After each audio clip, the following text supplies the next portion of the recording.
Hey guys, we're finally back into it.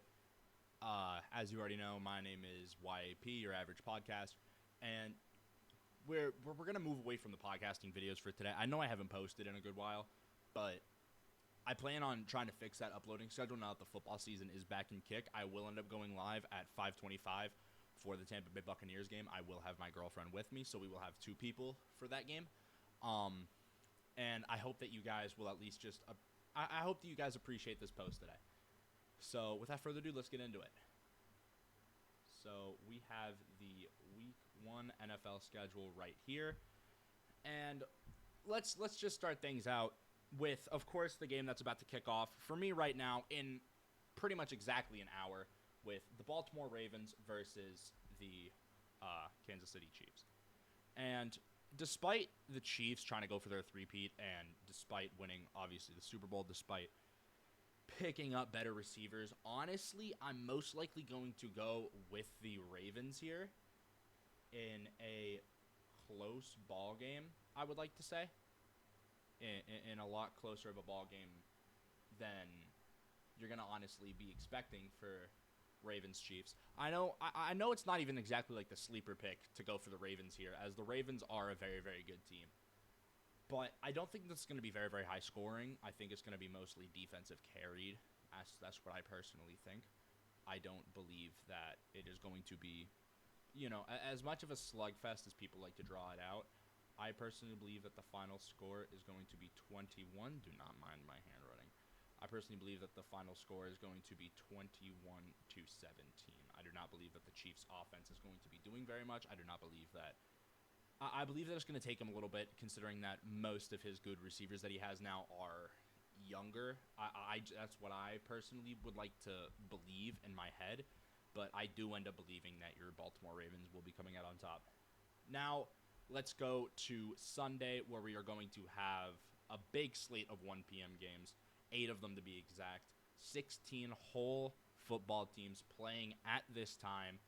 And let's start off with the Steelers and Falcons. I'm going to get to the Brazil game in a little bit. I want to get those night games done later because they're of course primetime games. I don't know if Friday is going to be included as a primetime game, but I'm imagining that it will be counted as one. We have the Pittsburgh Steelers versus the Atlanta Falcons. Now, if you were to ask me, I am a Bucs fan, so this does hurt. I do believe that as of roster going wise, that the Atlanta Falcons are a better team than the Pittsburgh Steelers, just for the time being, because Russ hasn't really proven himself, and the fact that you wanted to name him the QB1 over Justin Fields, I personally don't believe was the best idea whatsoever. But if I had to choose a specific team, I am gonna have to, for this game, go to the Pittsburgh Steelers. Despite the fact that I do believe that they are the worst team here, I'm gonna have to say that they're most likely going to be the ones to win. Because Kirk Cousins is getting older. He just came off of an Achilles injury. You don't know how good he's gonna be. The Falcons, they have Drake London, Kyle Pitts, Bijan Robinson. They do have some good players to keep in mind for, but this is going to be most likely a defensive-sided game just from the fact of the Steelers, and the Falcons don't really have that good of a defense. I'm going to go with the final score being 17-10. The Falcons will have almost no offense. Expect me to be almost completely off with these final scores, by the way. Take it with as much of a grain of salt as you can, but I would just like to personally believe that the winners of this game will end up being the Pittsburgh Steelers. Now let's go to the Arizona Cardinals versus the Buffalo Bills. You see, the Cardinals did end up getting a key player in Marvin Harrison Jr. Obviously, he is a rookie, but I believe that he is going to have a standout year. I have him in both my fantasy leagues. I believe that he is going to be really, really good, considering that is probably the best option for Kyler Murray to throw to. He doesn't really have any good receivers anymore after Marquise Brown, if I'm not mistaken, did decide to hang up his boots. So, if I were to have to pick a team to win this, I think that Josh Allen is going to struggle finding a wide receiver 1 or wide receiver 2 that was anywhere worthy of what Gabe Davis and Stephon Diggs did for him. So I believe that the Arizona Cardinals are going to start off their win with a W. That Of course, that might be the sleeper pick. I believe that the Cardinals are going to finish the season at like 8-9. I think that they are a way better team than they were last year. Their defense really isn't even that bad, and their offense has just improved. With James Conner, Kyler Murray, and now Marvin Harrison Jr., I do believe that they will be a better team. This game, despite everything that I have said so far, I do believe is going to be offensive-ish, because Josh Allen can run. Kyler can also run. I believe that the final score of this one is going to be 31-20. I believe that the Cardinals will end up putting a bit of a statement with this win, and I believe that the Cardinals will end up winning by 2 scores. Or 2 possessions. My apologies. Now we're going to go to the Titans versus Bears. The Titans, they do have some good new pickups, and their biggest one, in my honest opinion, was the pickup of Calvin Ridley. He is going to be their, no doubt, wide receiver 1 with Tyler Boyd, if I'm not mistaken, as their new wide receiver 2. The Titans, it's going to struggle a little bit with their quarterback play, considering Will Levis has never been a starter. But I imagine them keeping this close against the Bears, who are almost a completely new team. Just to name 3 players out there, you already know which ones I'm going to name. I'm going to end up giving this one to the Bears just because of the mere name value, the mere anything. I do believe that the Bears will be challenging the Lions for this division. I personally believe that the Lions are going to win this division by maybe like 1 game. Like, the Bears can go 10-7 or 11-6, just given. That is my personal opinion. I believe that the Bears have gotten very, very good, depending on if Caleb Williams wants to play at his college level. The Bears will win this game, not in much of a standout win, but in a little bit more of a, like close-ish 1-possession game. The score will end up being 27-20. That one I am fairly confident on. I think I might have ended up getting that score correct. I don't believe it's going to be a slugfest, but I don't believe it's going to be a defensive-sided game either. I believe that it is just going to be a nice, normal football game with a little bit of miscommunication on both sides of the football for both teams. But I believe that it will still end up being a good game. Now we have the New England Patriots versus the Cincinnati Bengals. This game, I don't think I even have to say who I think is going to win. Jacoby Brissett was a great start for the Patriots. That is who you want to be starting this game. That is exactly who you want to be starting this game. But the Bengals have Joe Burrow back. They have Jamar Chase. They might have lost Tyler Boyd, but they still have T. Higgins. You can't really even count the Cincinnati Bengals out. You can almost never do that. Sure, they might have lost Joe Mixon, but I imagine it does not matter who is in that backfield. As long as you have the Joe Burrow to Jamar Chase connection, it will be working and thriving. And this one, I believe, is going to be a 3-possession game, as the Patriots struggle to get almost any offense going, even though it's a weak Cincinnati Bengals defense. What I personally believe the score is going to be, I believe it is going to be 31 to about 17. Sure, that's a 2-score game, but just don't mind that I said 3-score game. All right, just let me be. Okay. Next, we have the Houston Texans versus the Indianapolis Colts. The Houston Texans, the Colts, they are going to be good with Anthony Richardson. I do not believe that this is going to be the first upset of the Texans season. I believe that the Texans are still going to be wobbling a little bit, as they still do end up having a fairly newer team with Stephon Diggs and Joe Mixon. But if you had to ask me, I personally do believe that the Texans will be coming out with this game. It's not going to be by much, though. It's not going to be by much. That's just what the Texans are going to end up doing. They don't really come out by a lot in games that they win. This season, they are going to come out of a lot of 1-score games. It is going to be a lot of close games. It's not going to be too much offense, not going to be too much defense. I believe that the Texans are just going to end up scoring a healthy 21 points, and that the Colts will end up scoring a healthy 20.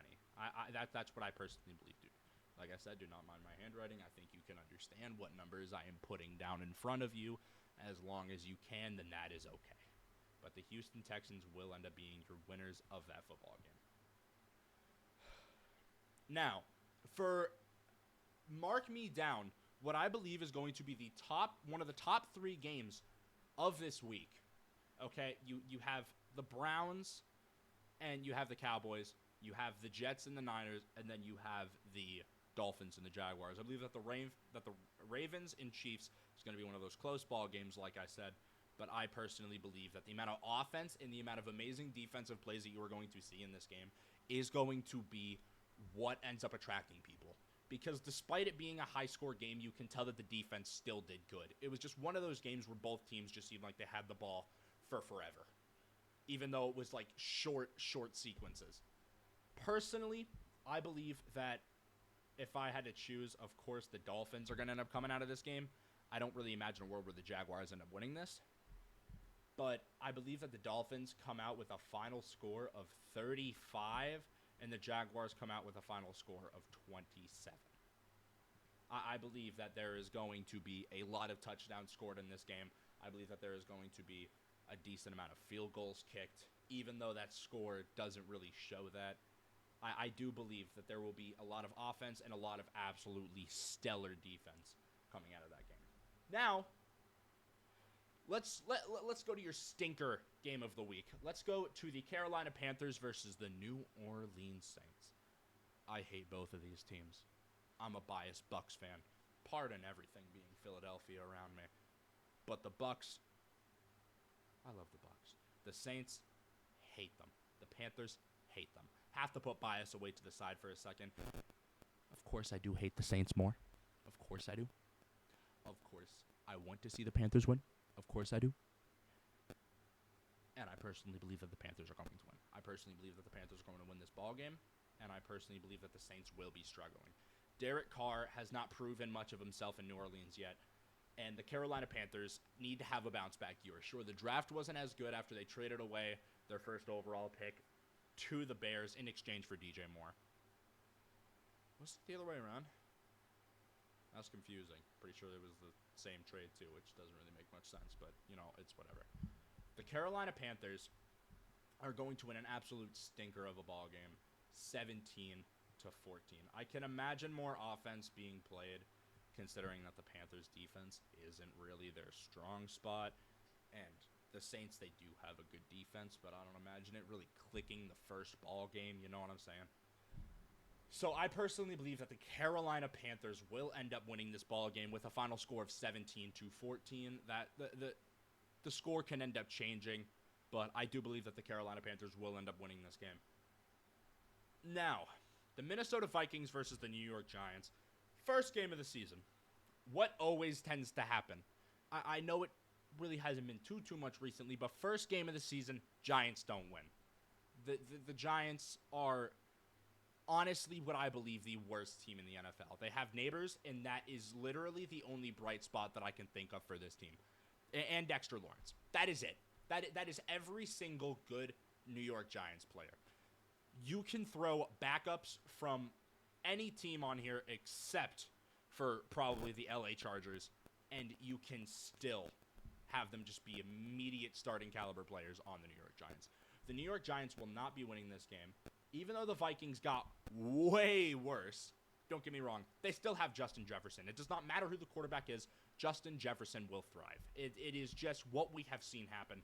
Justin Jefferson can turn a terrible quarterback like Josh Rosen into a Tom Brady-esque figure.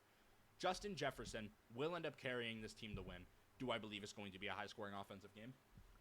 Yes, from one side, I believe this is going to be a very, very one-sided game, making people believe that the Vikings will be good with a final score of 31-14. That is what I personally believe. Now, going into the 4 p.m. games, we have the LA Chargers versus the Las Vegas Raiders. And the Raiders, I personally believe that they actually have gotten better. I believe that Gardner Minshew is an actual good quarterback. That is of my personal belief. I know that they no longer have Josh Jacobs, but their rookie running back that I cannot remember the name of right now, I know that he is very, very good. I have seen training camp videos of him. I have seen numerous information about this guy that lets me know that he is a very, very good running back. He isn't going to be a Rookie of the Year nominee, probably not even crack the top 5. He isn't exactly going to be the standout player for this team, but he will be good enough in the fact that if you do need a few yards, he will be there. And, of course, you have Devontae Adams, you love Devontae Adams. Gardner Minshew, who I personally believe has just been on teams that have better quarterbacks than him, but that's not saying that he's a bad quarterback. If you were to rank starting quarterbacks right now, he is somewhere within the 25 to 20 range, which sure is in the lower half, but that still does not mean that he is going to be a bad quarterback for this team.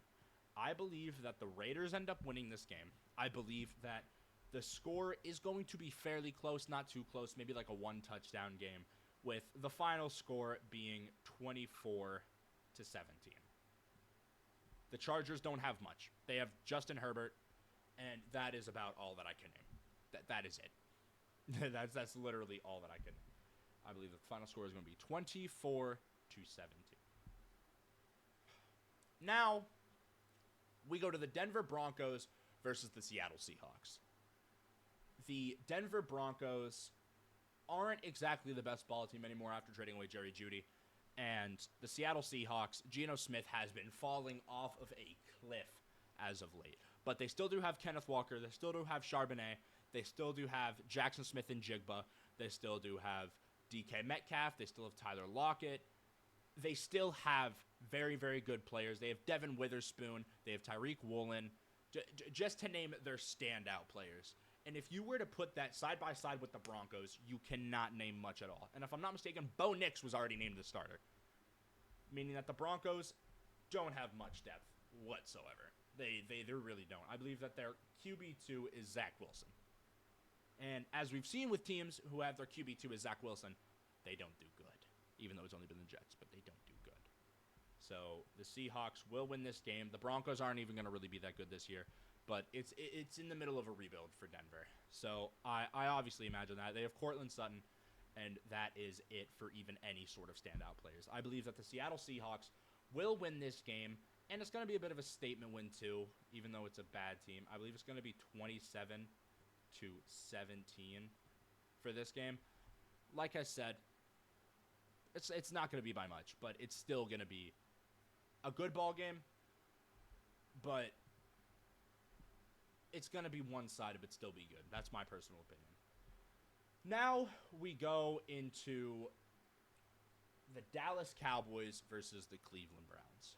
And the Browns had an absolute shocker of a season last year. Despite almost no good quarterback play, unless it was a 50, like going on 80-year-old Joe Flacco, it was nothing.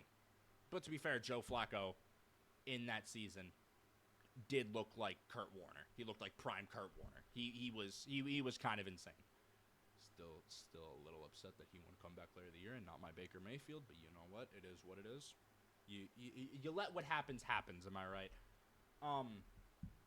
The Cowboys will end up winning this game, despite the Browns looking better, are picking up more pieces. I don't know if Nick Chubb is back. I'm pretty sure that he is.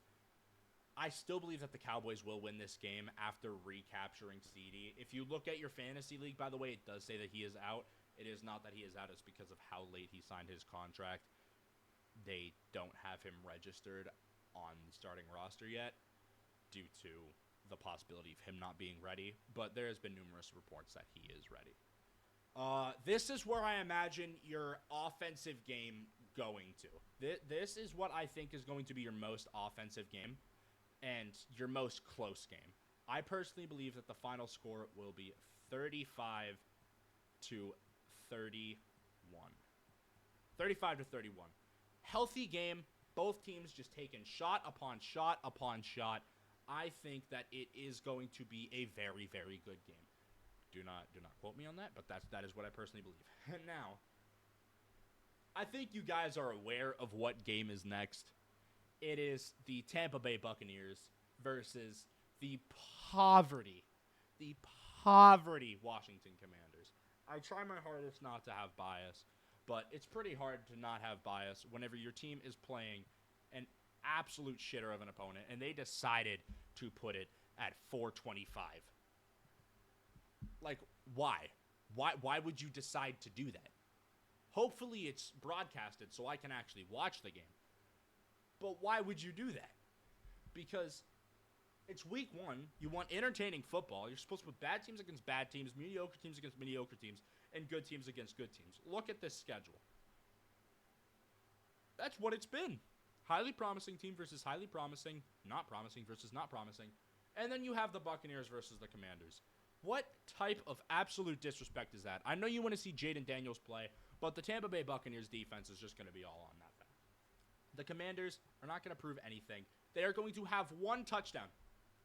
One touchdown. And the Tampa Bay Buccaneers aren't going to really have much either, but it will be a final score of about 21-7. I believe there's only going to be 4 touchdowns scored, and that is going to be it for this game. Not going to be too much of a good game, but at the exact same time, not going to be a bad game. Now, we're going to go back up to Friday. Brazil. 2 green teams playing in a stadium that banned the color green. Absolute smart idea by the NFL right there. The National Football League. Amazing ideas. You know what I'm saying? Packers versus Eagles will be a very, very, very good game. Do not get me wrong. Very, very good game. As much as I don't like the Eagles, I'm going to have to give them the win here. That just kind of makes sense that they will end up taking the win here. I believe that the Green Bay Packers are going to be finding themselves throughout the season again like they were last year. I believe that they did end up overpaying Jordan Love. I don't know what exactly they have been seeing in him that makes him become the highest paid quarterback in NFL history. But I digress. The Philadelphia Eagles will end up winning this football game with a final score of 31-24. I believe that the Packers, they're not going to be bad this game. Don't get me wrong. They're not going to be bad. We're going to see a lot of promising moments by their defense. We're going to see a lot of promising moments by their offense. I believe that they will be clicking towards the second half, maybe only scoring like a field goal and a touchdown, like having 10 points going into halftime. And then they're going to have long drives with touchdowns eventually. But I think that the Eagles are just going to be better with, of course, Saquon Barkley. And they're just going to be running the ball more, being better with clock management. That is what I personally believe. And I believe that the Philadelphia Eagles will end up winning that game. Now, this is arguably the game that I am the most excited to watch. The Los Angeles Rams versus the Detroit Lions. Let me tell you this. This game is going to be an absolute amazing match. Matthew Stafford against his old team and Jared Goff against his old team. Who ends up coming out on top?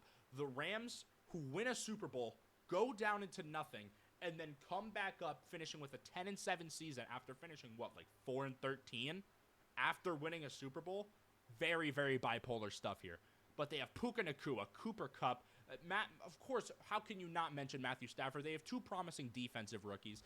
They have, I forgot what the name was of that running back. I think it's Kayvon Williams or something like that. He is going to be, I think that he's honestly going to be the game changer here.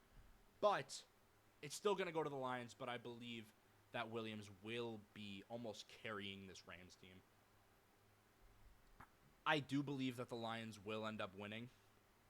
I don't think it's going to be by too much. I think it is going to be such a close ball game. It's going to be very, very offensive-sided.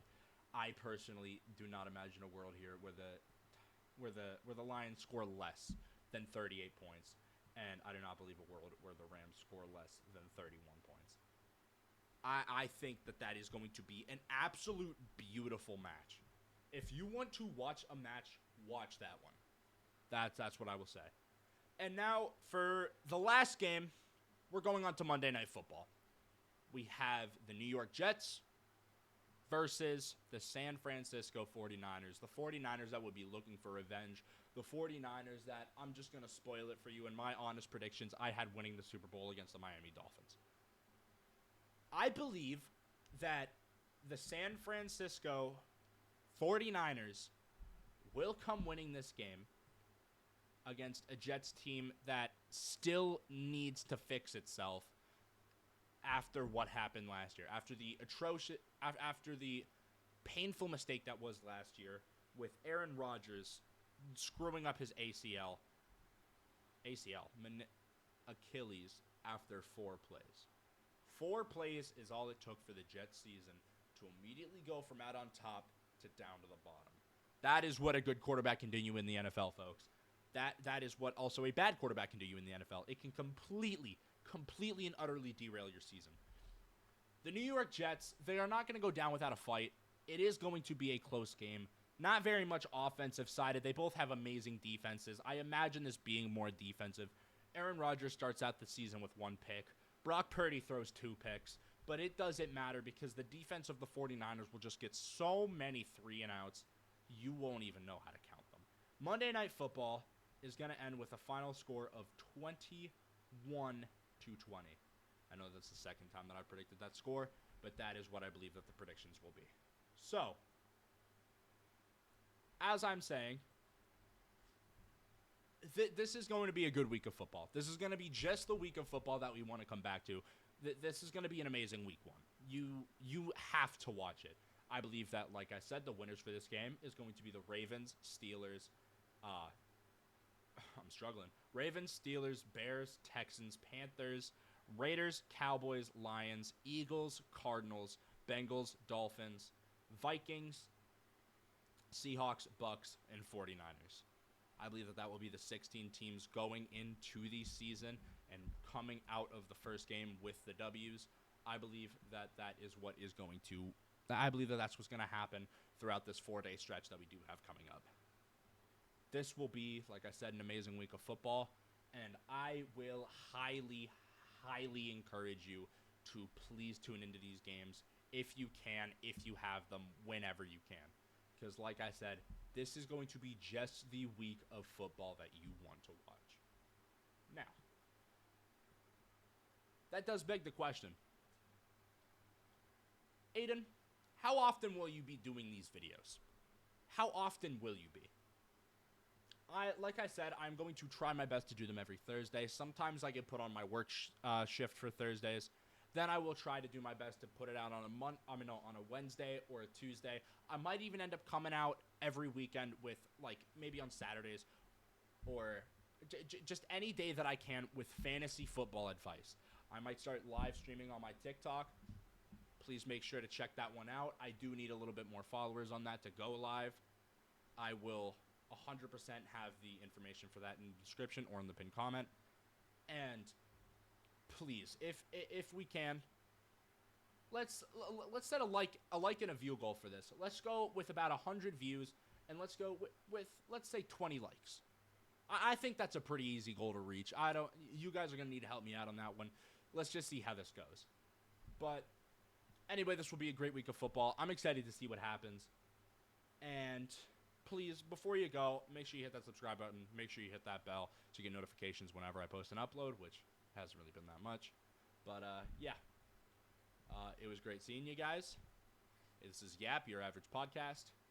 And I'm out.